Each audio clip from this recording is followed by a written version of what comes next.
I was about to blow out the candles on my 70th birthday cake when I heard words no mother should ever have to hear. They slipped out in a whisper, so soft they were never meant for my ears. After tonight, we'll finally have the house to ourselves. I froze. The knife in my hand trembled above the cake, and the laughter around me blurred into a distant hum. In that instant, I knew the life I had lived, the sacrifices I had made, had all led to this moment of truth. But before I tell you what happened, let me introduce myself. My name is Roseanne. I'm 70 years old, a widow, and a mother of one. And if you're listening to my story right now, I want to know where you're watching from. Are you sitting in your living room with a cup of tea? Are you listening late at night, maybe alone, the way I often find myself? Tell me in the comments. I'd love to know. Because you see, stories like mine aren't just about me. They're about all of us. Women who've lived long enough to see joy, pain, loyalty, and betrayal woven together in ways we could never have imagined. Now let me take you back a little. I live in the same house my husband and I bought nearly 50 years ago. It's not a grand house by anyone's standards, but it's the kind of place that remembers everything. The floorboards creak where my son used to run as a little boy. The garden still blooms with the roses my husband planted before he passed. And every corner carries a memory, both sweet and heavy. I never remarried after my husband died. Some people told me I should, but I couldn't. My world became about raising my son, Daniel. He was only 12 when his father passed, and I promised myself I'd do whatever it took to see him grow into a man who could stand tall on his own. So I worked.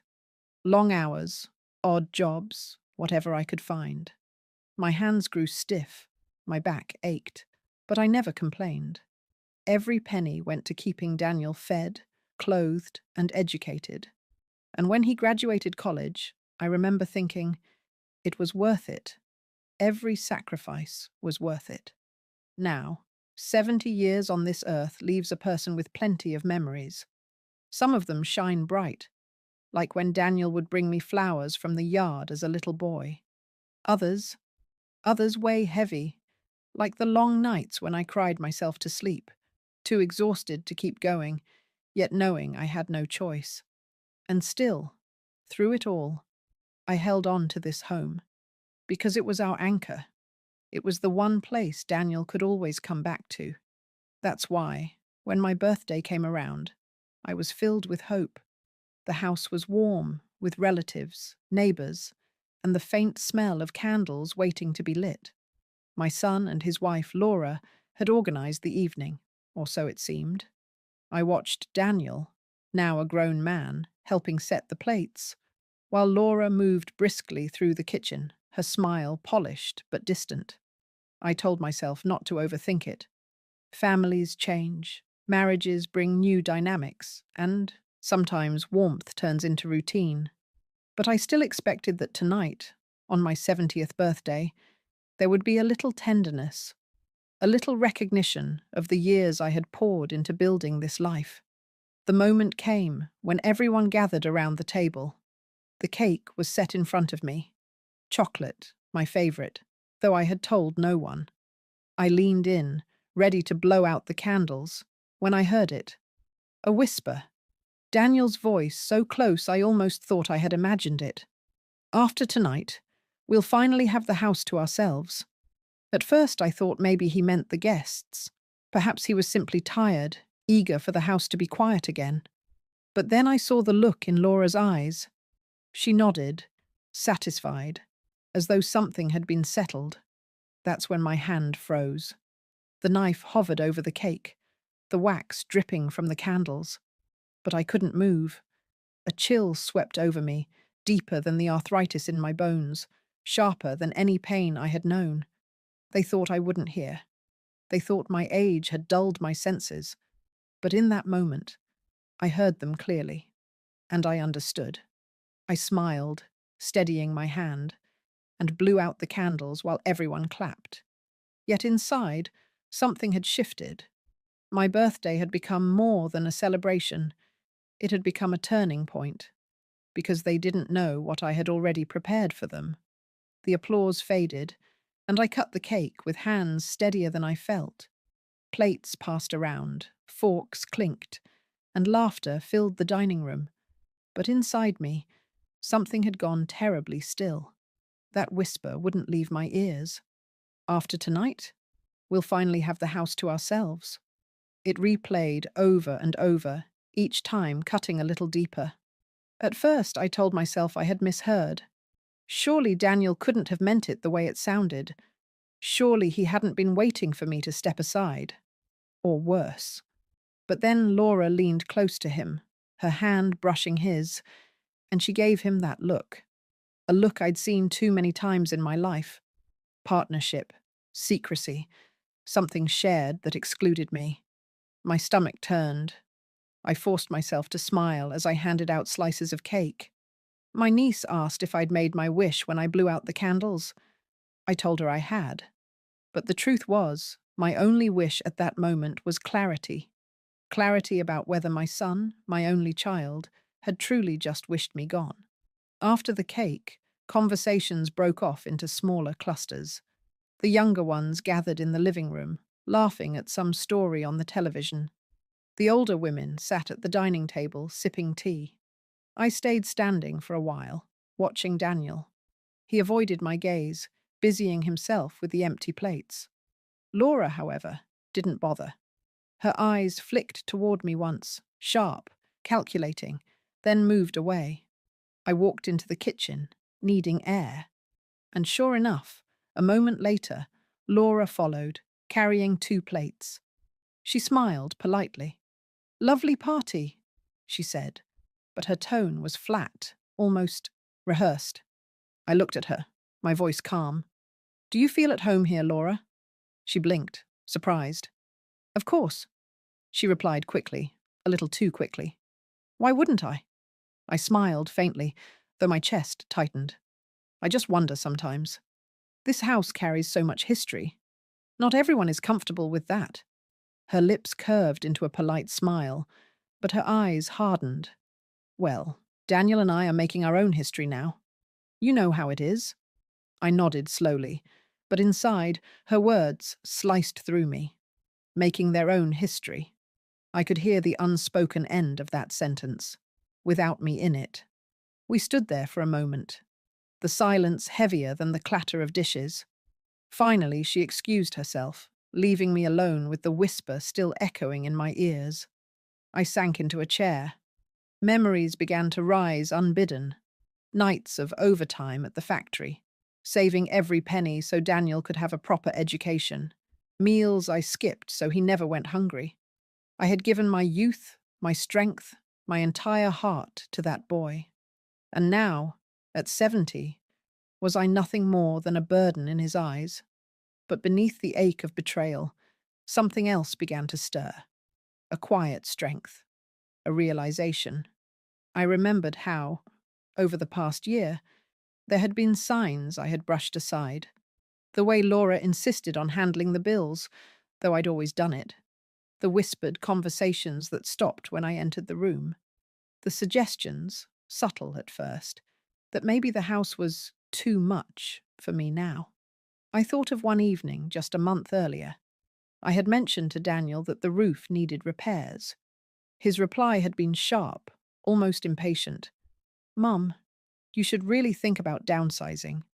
A house this size isn't practical for you anymore." I had laughed it off then, telling myself he was only concerned for me. Now, I wasn't so sure. As the party wound down and guests began leaving, I stood by the door, hugging each one goodbye. My smile never faltered, but my heart had grown heavier with every passing minute. Daniel kissed my cheek distractedly. Laura offered me a thin smile, and together they thanked me for hosting. When the door closed and the house fell quiet, I sat in the living room, staring at the flickering candles that had burned themselves out. The whisper replayed in my mind like a broken record. They thought I was old. They thought I was fragile. They thought I wouldn't hear, wouldn't understand. But they were wrong. That night, I made a promise to myself. They wanted the house to themselves. They wanted my absence to free them. Number.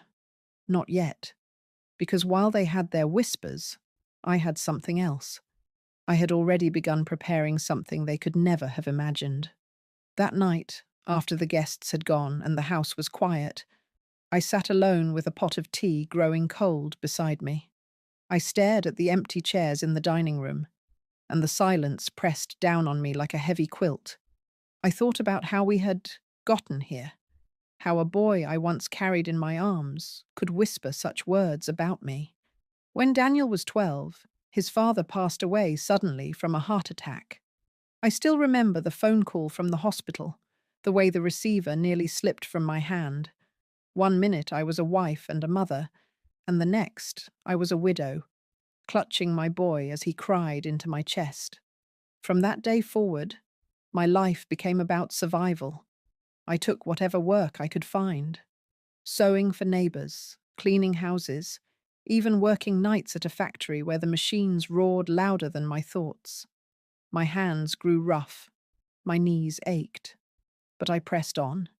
Every penny I earned went into keeping Daniel fed, clothed, and educated. There were nights I skipped meals so he could eat properly. Winters when I went without a new coat so he could have one. Birthdays when I couldn't afford toys, so I baked cakes from scratch and lit candles, hoping he wouldn't notice how simple the gifts were. I gave him my whole life, not because I had to, but because I wanted to. Because when you're a mother, you don't count the cost. But as the years passed, I began to notice how differently Daniel saw those sacrifices. To him, they were invisible, as though food simply appeared on the table, as though clothes stitched themselves. He grew into a man who believed comfort was a given, not a gift. I remember one evening not long ago when I had asked him for help carrying groceries. My knees had been bad that day, swollen like two angry fists. Daniel sighed, his face tight with annoyance. "Mum, you can't keep depending on me for everything," he said sharply. I looked at him, shocked. "Depending on you? Daniel, I've managed this house on my own for nearly 60 years. I only asked you to carry a bag." He rubbed his forehead, muttering, "You should really think about moving somewhere smaller. You can't keep up with all this." I wanted to tell him the truth, that this house wasn't a burden to me. It was the last piece of my life with his father. It was where I poured every ounce of myself into raising him. But the words caught in my throat, and I let the conversation die in silence. Still, his tone that day lingered with me. It was the first time I felt the faint sting of being seen not as a mother, but as a weight. Another memory came to me that night as I sat in the quiet. Daniel's graduation. I had worked double shifts for months to afford the suit he wore. I stood in the crowd, tears streaming down my face, clapping louder than anyone. Afterward, he hugged me, but when his friends arrived, he stepped away quickly, embarrassed by my tears, embarrassed by my worn shoes and tired clothes. And yet, I never held it against him. I told myself he was young, that he would grow into gratitude with time. But gratitude never came. Now, on the night of my 70th birthday, the pattern was clear. The whisper I had overheard was not a slip of the tongue. It was the truth, finally revealed. I sat back in my chair, my eyes drifting to the photographs on the mantel. Daniel, as a toddler, grinning with chocolate on his cheeks. Daniel at 8, proudly holding a toy car we had saved months to buy. Daniel at 20, standing tall in his graduation gown. I traced each frame with my eyes, remembering the love I had poured into those moments. And yet, the boy in those pictures felt like a stranger now. The kettle had gone cold, but my resolve was only beginning to warm. I whispered to myself, "I have given everything. Now I'll take something back." I didn't yet know exactly how I would do it, but I knew this. I would not go quietly. They thought they were planning for my absence, but I was already preparing for their surprise. And when the time came, Daniel would finally understand the cost of betrayal. The house always feels too quiet after a gathering. The laughter lingers in the walls, but when the last door closes, silence settles in, heavy and sharp. That night, after my birthday, the silence carried more weight than ever. I sat in the living room, my hands folded tightly in my lap. The cake was half eaten on the counter, plates stacked by the sink, crumbs scattered like little reminders of a night that should have been joyful. Daniel and Laura moved about the house, tidying up. Their voices carried softly from the kitchen, too low for me to make out the words, but the tone was unmistakable. Calm, confident, at ease. I thought about that whisper again. After tonight, we'll finally have the house to ourselves. It pulsed in my ears like a drumbeat, drowning out everything else. Finally, I rose from my chair and walked into the kitchen. Laura was drying a plate, Daniel stacking glasses. They both looked up when I entered, and for a moment I saw it. Guilt flickering across my son's face. I leaned against the doorway, my voice steady. "Did you enjoy the party?" Daniel nodded quickly. "Of course, Mum. It was nice to see everyone together." Laura smiled, though it didn't reach her eyes. "Yes, very nice." I let the silence stretch for a moment before I spoke again. I couldn't help overhearing something earlier.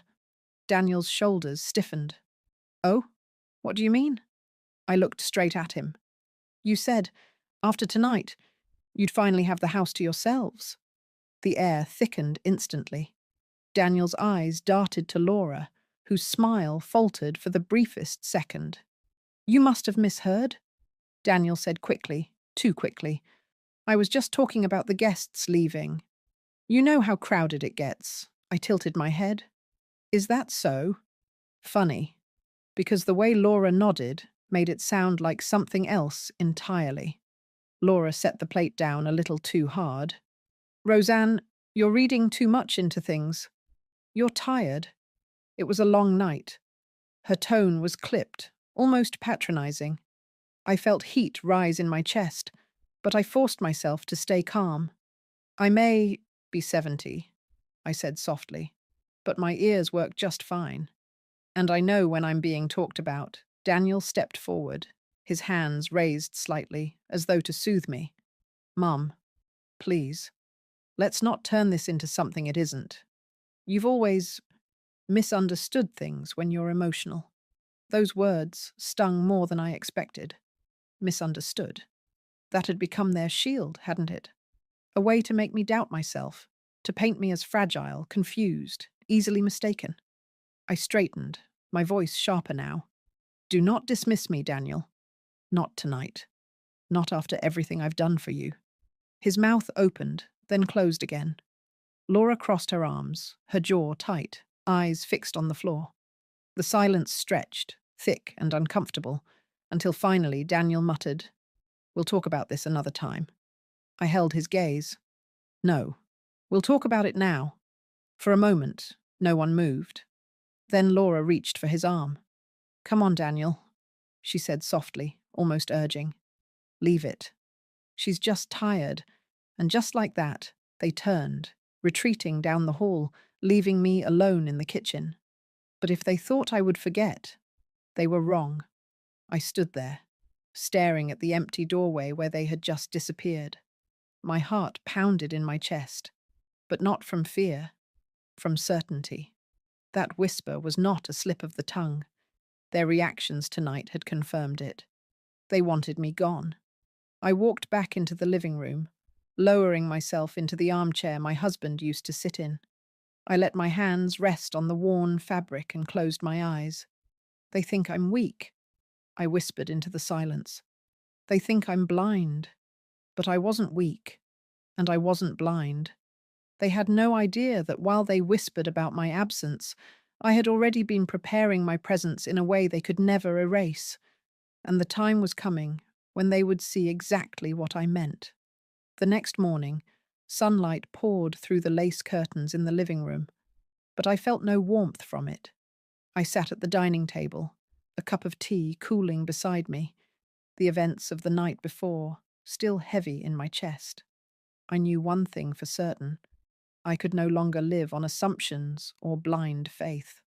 My son's words, and the look in Laura's eyes, had confirmed a truth I could no longer ignore. If they were planning for my absence, I had to prepare for it too. Only in my case, my preparation wouldn't leave me erased. I reached for the telephone and dialed a number I hadn't used in years. The office of Mr. Whitaker, our family lawyer. He had handled my husband's affairs after his passing and had always treated me with respect, even when I walked into his office with trembling hands and little money. Mrs. Price. He greeted warmly when he answered. It's been some time. What can I do for you? I need to talk about my will, I told him, my voice firm. There was a pause on the other end, then a gentle reply. Of course. Why don't you come in this week? 2 days later, I found myself sitting in his office, the smell of leather and paper filling the air. I explained everything, my house, my modest savings, the small jewelry box of heirlooms that had belonged to my mother, and then I told him who I wanted it all to go to. Not Daniel, not Laura. Instead, I named my niece, Emily, a young woman who had always been kind to me, who visited without being asked, who never treated me like a burden. And the rest, I instructed, would go to a local charity for widows. Women who, like me, had carried the weight of loss and kept moving forward. Mr. Whitaker looked at me carefully, his pen hovering over the paper. Are you sure about this, Roseanne? These are big decisions, I nodded. I've never been more sure of anything in my life. My son already has what he wants, his life, his wife, his future. But respect, gratitude, that he doesn't have. And I will not reward betrayal with inheritance. He wrote everything down, his expression sober. Then we'll make it official. Walking out of that office, I felt lighter than I had in years. For the first time in a long while, I wasn't reacting to life. I was shaping it. But Daniel must have sensed something, because that evening, as I folded laundry in the living room, he appeared in the doorway. Mum? He said casually, leaning against the frame. Laura and I were talking. Have you thought about your future? You know, like what you want to do if the house gets too much for you. I looked up from the neatly folded towels, meeting his eyes. Funny you should ask. I've been giving it some thought. His face brightened, eager. Really? And? I let a small smile play on my lips. And I have it handled. His brow furrowed. Handled how? Just handled, I replied, returning my gaze to the laundry. You don't need to worry. For the first time, I saw unease in his eyes. He opened his mouth to press further, but I cut him off gently. Daniel, there are things a mother doesn't have to explain to her child. Trust me when I say, I know what I'm doing. The silence that followed was thick. I could almost feel the questions burning in his chest, but he said nothing more. He left the room, and I let out a slow breath. He had no idea what I had set in motion. That night, as I tucked the signed papers safely into a folder, I thought of my husband's words from long ago. Never let greed break the home. Greed had already cracked it. But I was determined it would not shatter me, because while they whispered in corners, I was preparing in plain sight. And soon, they would learn that this house, and the woman who built it, were not so easily discarded. It was a week after my birthday when I decided the time had come. The days leading up to it had been quiet, almost too quiet. Daniel and Laura tiptoed around me with polite smiles, as though nothing had happened. But I could feel the tension humming beneath the surface, like a kettle about to whistle. They thought they were clever, hiding their impatience, waiting for me to fade into the background. But I had grown tired of whispers. Tonight, there would be no whispers, only truth. I invited them into the living room after supper. The fire crackled low in the hearth, shadows dancing on the walls. On the coffee table, I had placed a stack of papers neatly inside a folder. I sat in my husband's old armchair. the one that gave me a kind of strength, while they settled across from me on the couch. Daniel looked uneasy, his knee bouncing slightly. Laura, on the other hand, wore that same polished smile, as though she were already in control. I folded my hands in my lap. "We need to talk." Daniel exhaled. "Mom, if this is about the other night—" "It is," I cut in sharply. "And I will not be silenced this time." His mouth snapped shut. I leaned forward, my voice calm but firm. "I heard what you said, Daniel. Clear as day. After tonight, we'll finally have the house to ourselves. Those were your words." Daniel paled. "Mom, I—" Laura jumped in quickly. "She's twisting it, Daniel. You were talking about the guests." I turned to her, my eyes steady. "Do not insult me, Laura. I know what I heard. And I saw your face when you nodded. That was no talk of guests. That was talk of me." Laura's lips thinned, but she said nothing. I let the silence stretch before I reached for the folder on the table. "You see, what you didn't know is that I've been making preparations of my own." Daniel frowned. "Preparations?" I opened the folder, sliding the papers toward them. "My will." The word seemed to hang in the air, heavy and cold. Daniel picked up the first page, his eyes scanning it. Slowly, his expression shifted from confusion to shock. This leaves the house to Emily," he stammered. "And the savings? To charity?" Laura leaned forward, her face flushing. "You can't be serious. This house belongs to Daniel. It's his inheritance." "No," I said softly but firmly. "This house belongs to me, and I decide what becomes of it." Daniel's voice cracked. "Mum, after everything I've done for you—" I felt heat rise in my chest, and my words came sharp. "Everything you've done for me? Daniel? I fed you when I had nothing left to eat. I clothed you when my own shoes were worn through. I worked myself to the bone so you could stand on your own 2 feet. Don't you dare speak to me of what you've done for me." His face flushed, and for a moment he looked like a scolded child again. Laura's eyes blazed. "This is selfish, Roseanne. You're punishing us because you misheard a single comment." I shook my head slowly. "No. I am protecting what I built with my own hands, what your greed would have devoured. You wanted me gone from this house. Now, you'll get your wish, because when I'm gone, not a brick of it will belong to you." The fire crackled louder, filling the silence. Daniel's hands trembled as he set the papers down. "Mom," he whispered, his voice breaking. "Please, don't do this." I looked at him, and for the first time in years, I didn't see my son. I saw a man who had betrayed the very woman who gave him everything. My voice was steady as I spoke the final words. "You wanted freedom from me. Now you'll have it. But not in the way you imagined." The room fell silent. Daniel stared at the floor. Laura's jaw clenched, her eyes flashing with fury.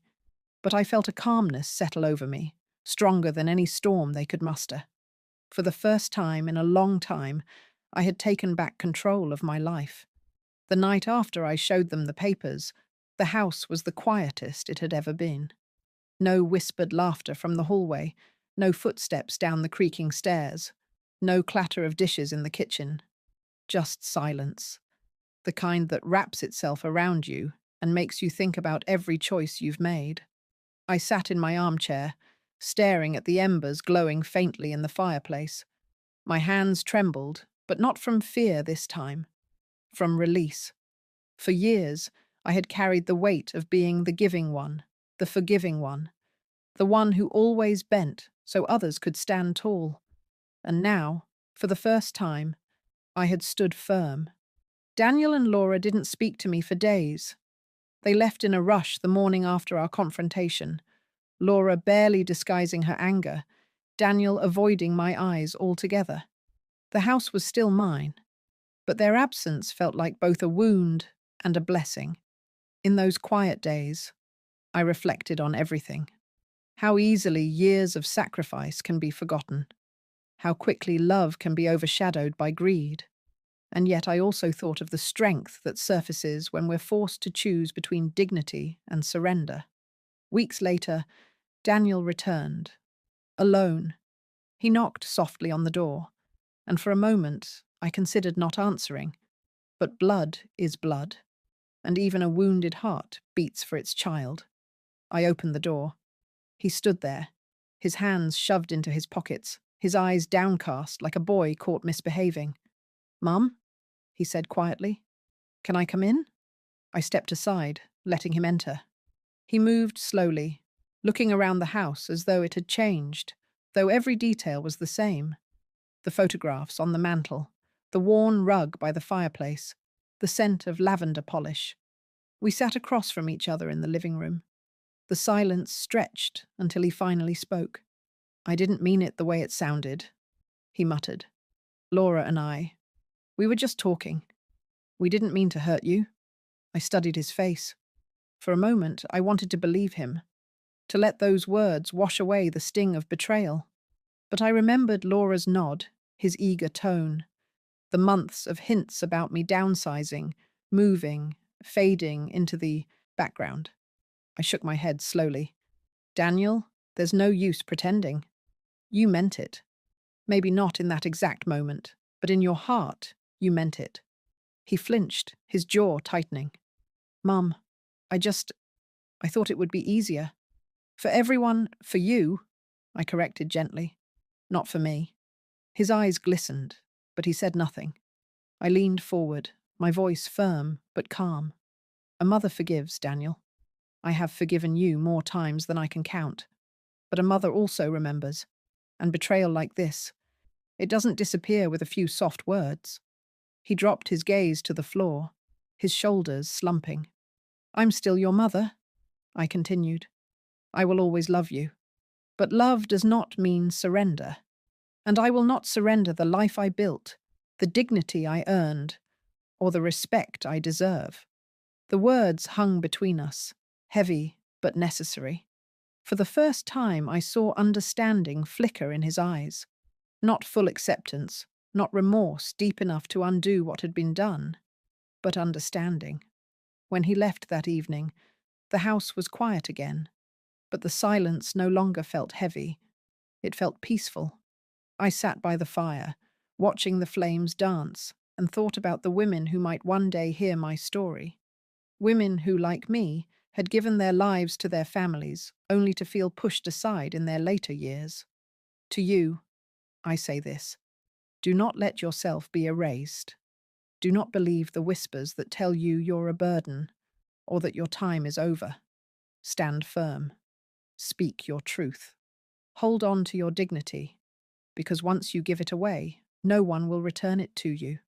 We, the women who have lived through decades of love and loss, of sacrifice and strength, deserve better than to be cast aside. We deserve to be remembered not for what we gave up, but for what we stood for.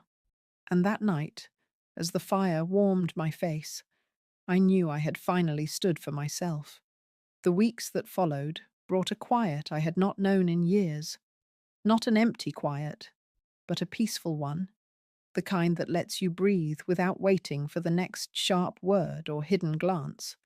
I tended my garden again. I polished the family photographs, not with sadness, but with pride. For the first time in decades, I felt like my home was truly mine, not a place I was keeping for someone else, not a weight I carried for the next generation, but a life I had built and chosen to protect. Daniel visits now and then.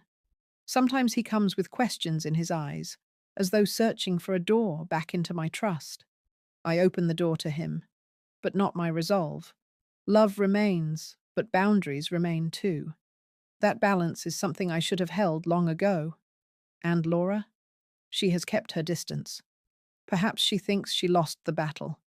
But this was never a battle. It was my life, my dignity, and my right to decide how my story would be written. So, to those of you watching, women who have given and given until your bones ached and your hearts carried more than their share, let me tell you this: you do not have to wait for whispers to reveal the truth. You do not have to wait for someone else to decide your worth. Your story is yours to write. If there's one thing I've learned, it's this: speak your truth before others write it for you. Protect your dignity as fiercely as you once protected your children. And remember, love may forgive, but it should never surrender. Thank you for listening to my story. Now, I'd love to hear from you. Tell me in the comments, where are you watching from tonight? And if you were in my place, what would you have done? Until next time, take care of yourselves and never forget your worth.